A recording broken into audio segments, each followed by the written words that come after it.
Mountaineer fans, guess who's back? Couldn't keep me away, guys. It's been a minute, but I'm back. We're going to talk today about the channel for the next year, what's going to be going on, what nights you're going to see my ugly mug, and what the hell is going on in Mountaineer Nation. So, with that, here is the intro that Joey, everybody loves Joey, did for us, and it's a fantastic highlight. So, when we come back, we're going to talk some Mountaineer football, some hot takes on uniforms, maybe some maybe a different spin on stuff. But let's go.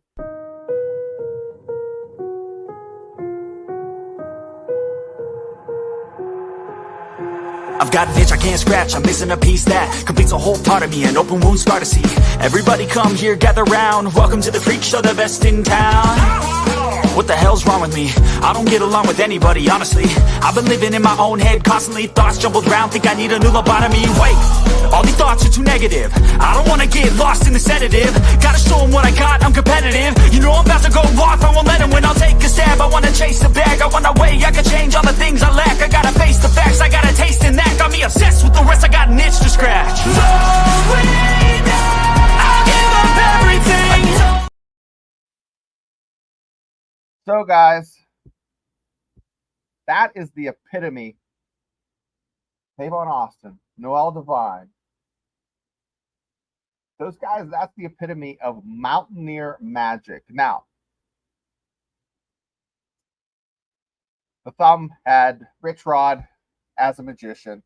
Everybody's playing with AI now. This guy included. Rich Rod can't even do a card trick, but he's a hell of a football coach. We're going to talk a little bit about how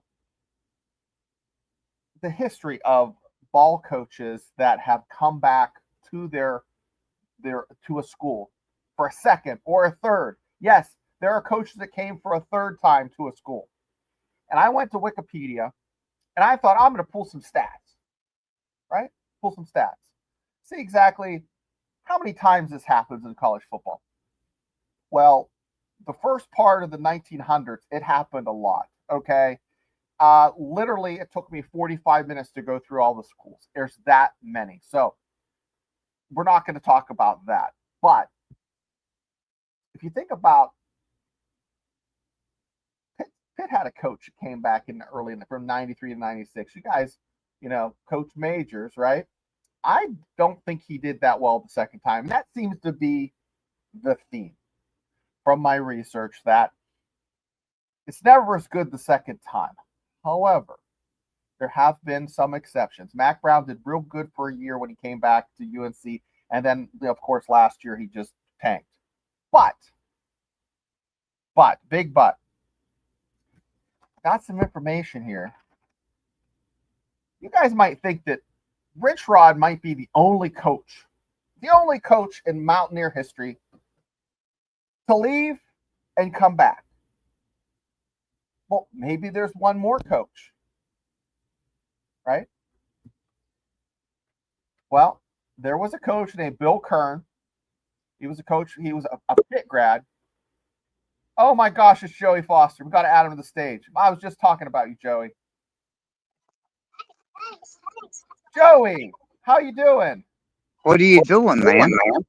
I'm doing good. Are you? Can everybody hear you? Let me see in the chat if people can hear you. I'm back. Yeah. I know. I was wondering. I've been wondering where in the hell you been, man. Well, what happened is, I had so what happened? Let's talk about what happened. No, let's just face it. Let's just do it this way. Here's what happened, guys. He missed Joey Foster. Joey wasn't here on the show. That's pretty much it. No, Joey, that's pretty much it. So what happened is I travel for work and I had a bad headache. I'm doing a show from a hotel room at Suncrest in Morgantown. Okay. And I didn't know up from down. The show was horrible. And I was just so embarrassed and just so bummed by that. I'm like, I can't give you guys a product like that. So I thought I'd take a couple weeks off. Weeks turned into a month. And then I thought, I need a co-host. We looked for a co-host. No one wants to co-host a show with me. So I thought, I'm not going to let this thing rest. I'm going to try to do a show again. And if it goes half an hour, 40 minutes, it is what it is. We're not talking X's and O's. We're just going to talk, about donuts and tailgating and pepperoni rolls and bullshit. And honestly, I told Mark, it's hard to do this without Joey. This is guys, this takes a little bit of effort. And it's hard doing a show without having someone to bounce stuff off of. And Joey, you are the yin to my yang. You know what I mean? Well, I thought I wanted to come on with you a minute because here's what I'm looking at with West Virginia this year, Shane. You tell me how you feel. Yeah. I look at Signetti at Indiana last year. He basically had to do the same thing Rich Rod's doing this year. Right. And then you look at Arizona State, who was picked last in the conference last year, ends up winning the conference. Pretty much had to rebuild some stuff there as well. So, is there, I'm not saying West Virginia's going to get out here and win the conference or go 9-3. But I think it could be really great. I think we could have an 8-win team if some things fall our way. But I'm looking more like we're probably going to win 6 or 7. That's how I feel. Now, I would love nothing more than us to come out and just, pull off in Indiana and boom, next thing you know, we're in the top 10 in the country. That would be big. But I don't think that's a likely scenario, Now, that ties in. I'll go back to the coaching stuff, okay? But, let me just go wrong with coaching stuff here. So, Joey, just off the top of your head, you'd think there's maybe 2 coaches at West Virginia left and came back, right? Yeah. There weren't.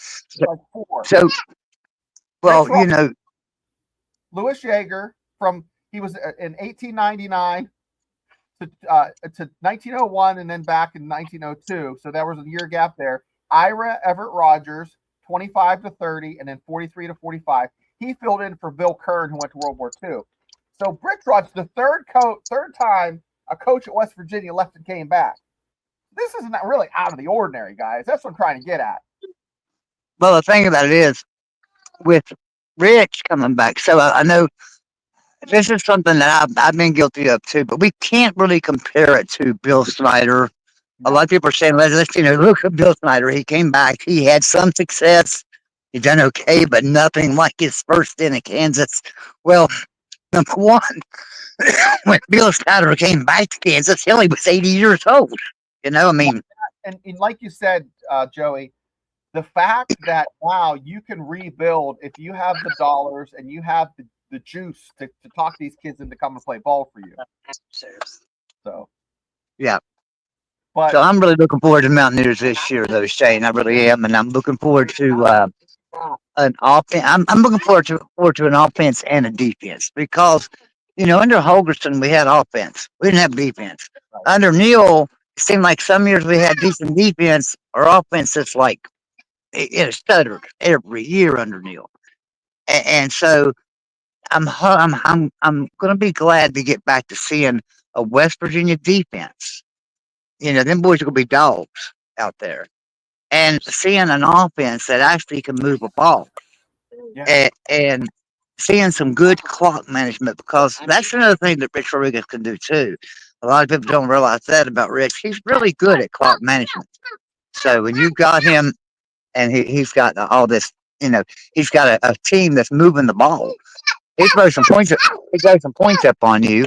And then the next thing you know, you have you're coming back from a deficit, and if we've got a defense, they're going to struggle. So I'm looking forward to this year. I'm gonna get off your Shane, let you have your show, but I wanted to surprise you, pop on, say hi. I love you, brother.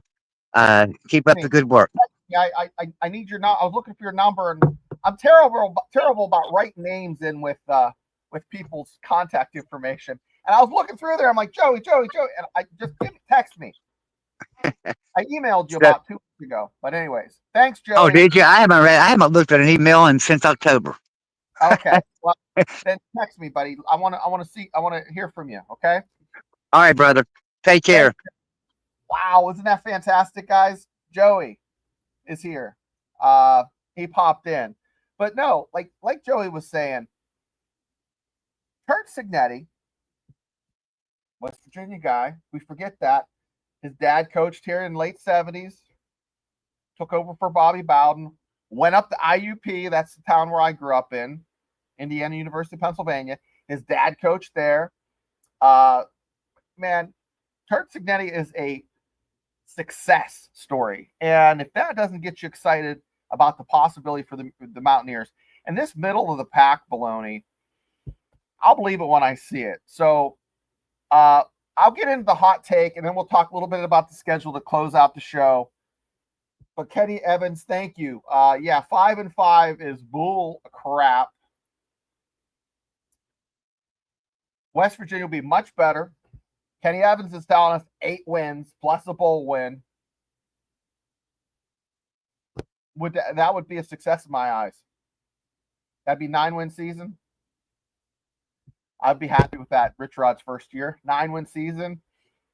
More juice going in next year. I bought season tickets. I was going to buy 4, but I ended up buying 2.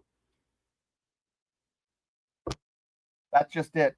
You know, my kids playing ball. It's tough to get the whole family down there. But I'm going to be at all the games. I have a friend coming in from East Lansing, Michigan, to go to the Pitt game with me. So we'll be talking about that. The schedule. So let's just get to the freaking schedule. I'm all over the place. I'm so excited to be here. The schedule for the show is Mondays. Monday. Yeah, Mondays. Okay. So click the notification bell. I'll be there every Monday. Okay. We're going to do 9 p.m. All right. 9 p.m. Then on Thursdays, we're going to do 7 or 8, probably 8 p.m. And Wednesdays, I'm on a Steelers Dynasty. If you like the Steelers Dynasty podcast, a lot of fun. I have a co-host named Bubba Brewer, and we just talk Steelers for 20 minutes and 40 minutes, just go down a rabbit hole on nonsense. My wife left her sweater on my chair. I mean, it's nice to keep the legs warm because the AC's cranking. But I'm going to give you a hot take, and then we'll close out the show with the first 3 games and what time they're playing. We all know what they are. We can look that up. But okay, I'm not a big fan of the retro 1965. Boo hiss, whatever. Okay. It was a swing and a miss as far as I'm concerned.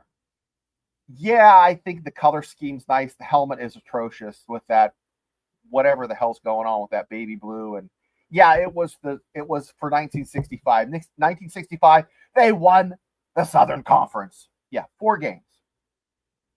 They went 6-4, guys. They lost 4 of their last 6 games. Here's an idea. Go back 20 years. Let's pull that up. See if I can share that with you kids. Go back 20 years. 20 years. What happened 20 years ago, Shane? Well, I'll tell you what happened 20 years ago. I didn't go to a damn game because I was in Iraq. But I had season tickets. Sold my Virginia Tech tickets for $250 a ticket. The people drove the whole way up, met my wife in Uniontown. They drove up from Virginia. Better $250 a ticket. That's $1,000, man. Back in 2005 money. But let me present. Ready? It's been a minute, so I gotta be able to. That's not what I want to show. Let's share this. Present. Oh, technology, Shane. Don't you just love it? Share screen. There we go. That a boy, Shane. All right. This is the year they should have embraced. Hold it close into your blackened heart that's been so sad the past few years and just disgruntled that you haven't felt the blue and the gold warmth. Feel like the Ultimate Warrior. No. Seriously. Need to embrace the 2005 Mountaineer team. You need to channel that energy and do a retro uniform from 05. Yeah, 05. But think about it. Rich Rod has been away from the Mountaineer world. Okay, we haven't had him since my kid's been born. He just graduated. Think about that. That's a generation. Kids are in college right now that don't know what this is like, what taking care of business is like. And West Virginia, except for the Virginia Tech game, and that was a hell of a good Virginia Tech team, went through the season and rolled up guys, they rolled up Georgia in the Sugar Bowl, and they played the Sugar Bowl in Georgia because of the hurricane. Can you believe that? I watched that from Iraq, and I just couldn't believe it. I was just like, you gotta be kidding. Yeah, that's where Rich Rod showed that he has big kahunas, because guess what he did? Fake punt. Remember that? Do you guys remember that? I remember that. Let's go through this real quick. Start off with Syracuse, kind of like a flat game, nothing crazy. Played Wofford 35-7. We're like, oh, they scored 35-7 on Wofford. Big deal. This game was a nail biter. They beat Maryland. Maryland was competitive with the Mountaineers from, like 04, 05, 06. It was neck and neck. Close one to East Carolina.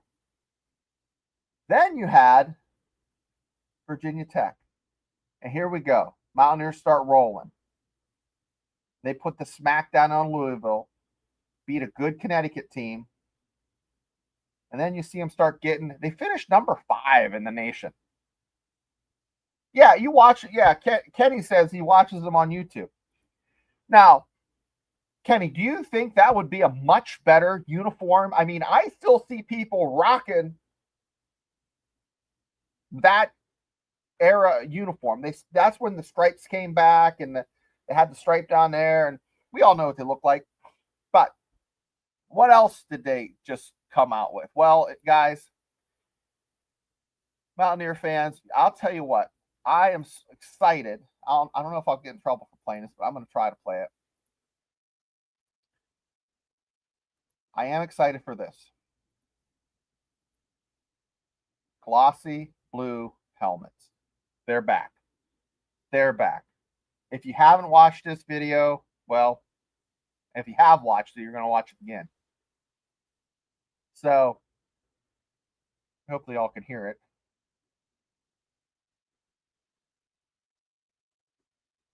That's the end of it. Let me go to the back to the beginning. Sorry, kids. I was so excited I wanted to watch it. So basically, Rich Rod walks in, talks to old equipment manager. We all know who he is.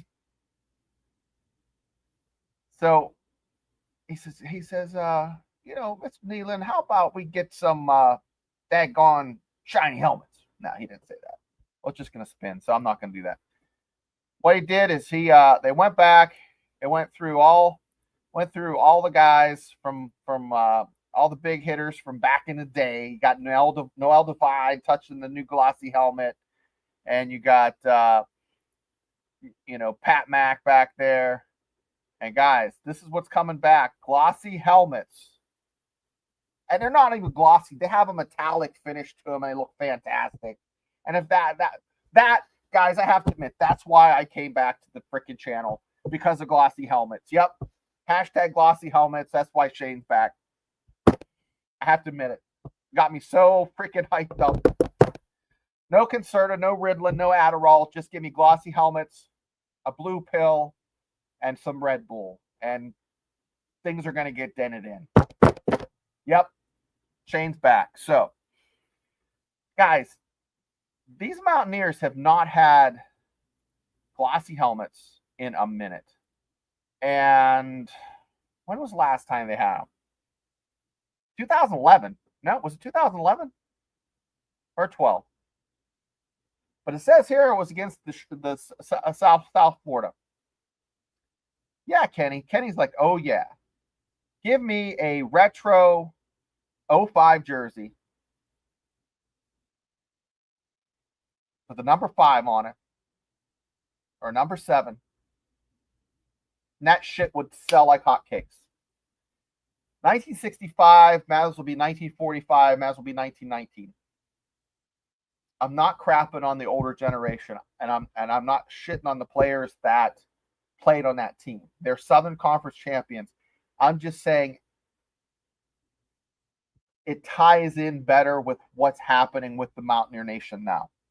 Rich Rod's back. Ticket sales are looking a little bit better. Mini packs are selling. Right? So, are you guys in or out on 05 uniforms? So let's tie up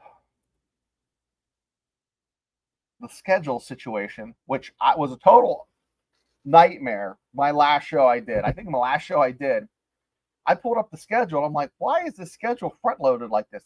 It was just the schedule without like the dates. Like they just did it alphabetically.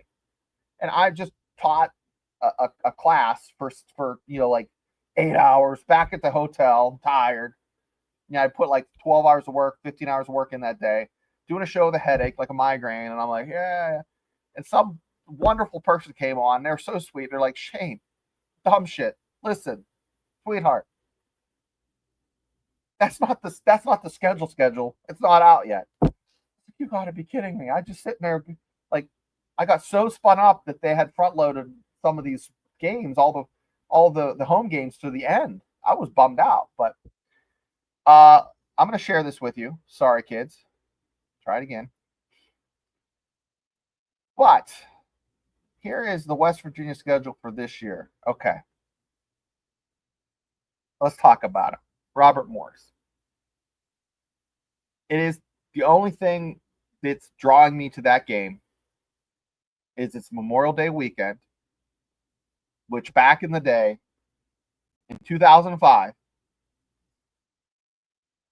what I would do, 2005 Shane was working at West Point. Well, 2005 Shane was deployed, but 2004 Shane, 2006 Shane would hop on his Harley, drive to Morgantown, stay at a friend's house on the couch, go to the game, and then drive back. That was the Memorial Day weekend for me. So it has some fun memories, okay? But Robert Morris, do we really give a crap? No. We're interested in seeing exactly who's going to be playing. Tim Green's back in the house. Good to see you, Timmy. I'm interested to see the quarterback situation against Robert Morris. I think, based off of what Rich Rod did last year, he did this with Adam Bernardic and Pat White. Kind of didn't know what was happening. Used to kind of a two-headed monster. We'll see what happens at the quarterback position. Is it Nico's? I think it's Nico's, but Henderson could see some time, from what I'm hearing. So I think he's going to play those guys. You're going to see a lot of them the first 2 games. They're not going to show a whole hell of a lot because that third game. But we'll get to the third game. Let's talk about Robert Morris. It's 2:00 game. What time do you start listening to the radio? Tim, I think you're spot on. 2 quarterbacks, whoever has the best, yeah. He's going to feel it out. He's not going to just go. But Robert Morris game is going to be exciting. It's nice. It's 2:00. 4:00 games, you have to worry about getting too crap-faced. Really. Like, you have to, pace yourself. 2:00, you can kind of see that, okay, I can handle 2. The 8:00 games, I have seen cats pass out at 2:00. But if you pass out at 2, you have enough time to kind of rally the troops and wake up and have a second wind, right? But 2:00 against Robert Morris, that's kind of a strange kickoff time, but I like it a hell of a lot better than noon. I am not a fan of the noon kickoff. It's terrible for getting in their park because if you're driving from a couple hours away, you got to leave at the butt crack of dawn, roll into Morgantown Park, get to your spot, see a few people, and boom. You don't have enough time to. The best part of going into Morgantown is running into people you haven't seen in a while, shooting the shit, give them hugs, eating a little bit of food, drinking a few things through cocktails. But I think that's a big W. We're just going to go through the first couple games. I'm not going to get into Kansas. We'll talk about the schedule here coming up. But Wednesday, I thought to myself, that was yesterday. I thought, well, is that Ohio on the schedule? I'm like, yeah, that is. That's right. And they're playing in Miami of Ohio. Very small stadium. 4:00 kickoff. In my, those kids in Ohio, not the Ohio State, they suck. I'm talking about that little sleepy school where I think Ben Roethlisberger played some ball. They party. They have a hell of a Halloween party there. So September 6th, Ohio, 4:00 kickoff. I don't think I'm going to travel out there and check out the scenery. Too small venue. You're not going to be able to get a ticket. We'll watch it on TV. That's a situation where I'll put some wings on, cook some wings, make some food, just kind of make a nice afternoon of it. Maybe do some chores, go to the gym early in the morning. That's Shane's day. Saturday's Shane's day. Sunday I get pulled in, can do all kinds of stuff, but that's going to be the schedule there. Here we go. Let's get right to the brass tacks. Before we get to the brass tacks, go to the chat here.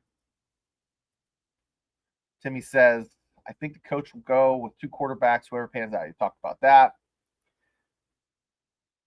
Jaden Bray, Landon Livingston, Edward coming to the Big 12 Media Day. Yeah.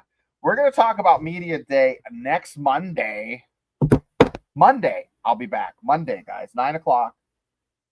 Hit the thumbs up button if you haven't. Hit the subscribe button if you haven't. You guys all on here are subscribers because you wouldn't be coming to Shane's first show in a minute if you didn't already know. But I really think Monday we're going to talk a little bit more about that, Jackson. But no, I'm pretty excited. I think those are good cats to take the media day. Rich Rod has a feel for the people that aren't going to stick their foot in their mouth, or as we said in the Army, step on their crank. That's right,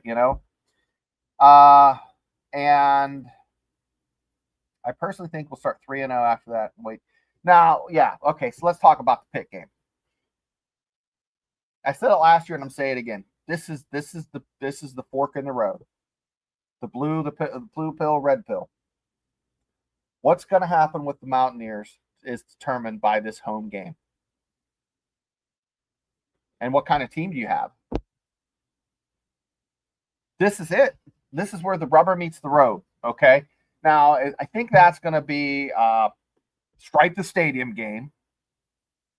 I'm a big Stripe the Stadium guy. I like that. Thank God I'm in a blue section.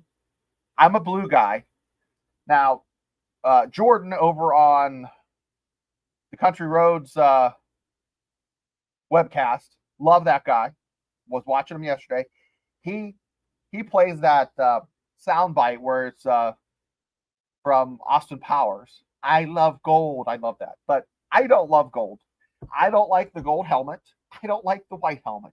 Give me the blue helmet. So I want to see the Mountaineers take the blue pill, swallow it, and go on a winning tear.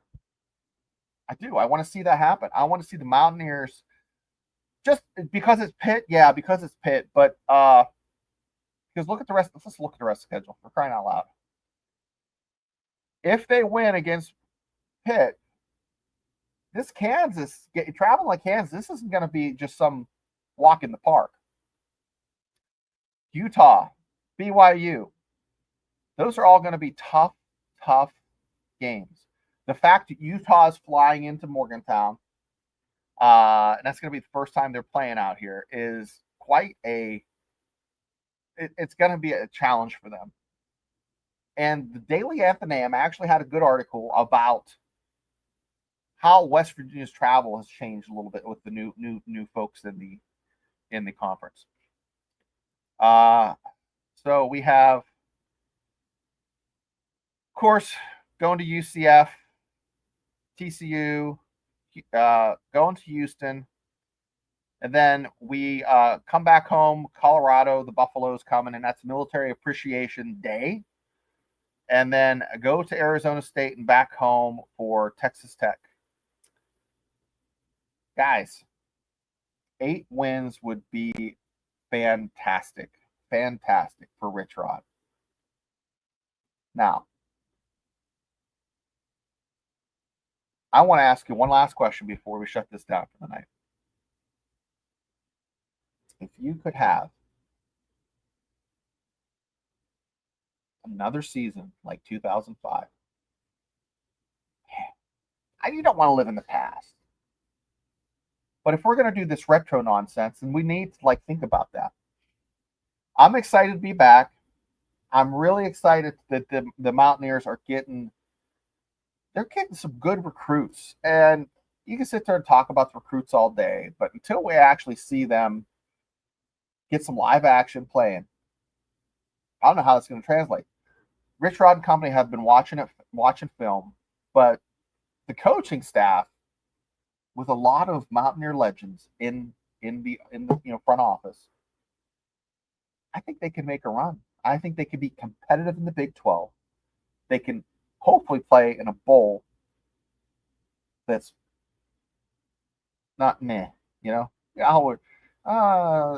play in the Southwest, Cracker Barrel, hug a dumpster day bowl in Baton Rouge, Louisiana. Nothing wrong with Baton Rouge, has fantastic food, but I don't want to be going there for a bowl December 17th. That's what we're playing for. That's what the Mountaineers are playing for. But if you would have told me a year ago, when Joe and I were doing the show, that the Mountaineers would have Pat White as a coach, Noel Devine as a coach, I tell you, you're full of shit. Then I would make you go get a blood draw to see if you were on all kinds of medicine or maybe some recreational drugs. Because if you told me that Rich Rod was back, I might have just punched you in the mouth. But here we are, July 3rd, the day before our country's birthday, right? The day before, actually 40 years to the day, the Back to the Future came out. Great movie. If you haven't watched it, watch it. What are we talking about? We're talking about Rich Rod. We're talking about the Mountaineers. We're talking about Pitt. We're talking about getting 2 warm-up games before Pitt. If that doesn't hit you in the feels, the fact that the Mountaineers get to play Pitt at home, get to play Robert Morris and Ohio before they play West Virginia plays Pitt, is big time. If you can't get goosebumps from thinking about if you're in the blue lot or the light blue lot or the lavender lot, or I don't care what color lot you're in Morgantown, you're getting goosebumps. And it's not indigestion from pepperoni rolls and moonshine. It's the fact that that's in the air. It's Rich Rod, Pat White, Noel Devine. There's legends stepping onto the Mountaineer field. And it's a good day to be a Mountaineer. And it's a great day to be back here at the Voice of College Football. And I will see you guys all Monday. And if you're not sick of me, the Triple B experience, we're going to be talking about the DCU movies and some of the bad ones, or ranking them. So, but guys, Tim Green, Kenny Evans, Jackson Johnson, and Joey, thank you so much. I cannot get over, how good it was to hear from you. So, guys, we're gonna end it with the flag. Mountaineer faithful, we'll see you Monday at 9, and I'm back, baby.